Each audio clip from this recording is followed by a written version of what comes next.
আইয়ামে জাহিলিয়াতের যুগে যে কোরআন এসেছিল, যে সময়ের মানুষেরা মানুষকে সন্তান জন্মগ্রহণ করতো, সেই সন্তানকে হত্যা করত।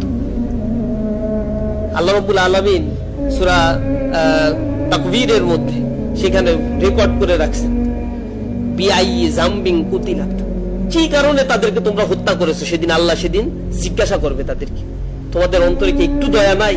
জীবিত একটা সন্তানকে পাথর মেরে হত্যা করে ফেলছো তোমরা, তোমরা এত নিকৃষ্ট ছিল।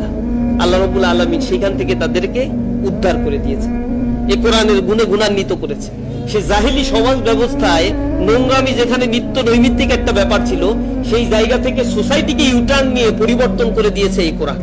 এই কোরআনের এমন ক্ষমতা আছে, যেটা সূরা কাহাফের প্রথম 2-3 আয়াতের মধ্যে আল্লাহ রাব্বুল আলামিন বলছেন, আলহামদুলিল্লাহিল্লাযী আনজালা আলা আবদিহিল কিতাবা ওয়া লাম ইয়াজআল লাহু ইওয়াজা।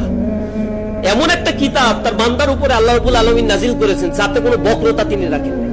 তাইয়িবাল লিউনজিরা বা'সান শাদীদাম মিন লাদুন ওয়া ইউবাশশিরাল মুমিনিনা আল্লাযীনা ইয়া'মালুনাস সালিহাতি আন্না লাহুম আজরান হাসানা মাকিসিনা ফীহি আবাদা ওয়া ইউনজিরাল লাযীনা ক্বালু ইত্তাখাযাল্লাহু ওয়ালাদা।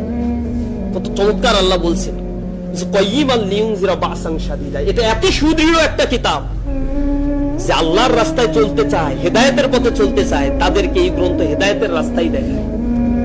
এই গ্রন্থ আমাদের কাছে আছে, অন্তরে আমরা ধারণ করেছি।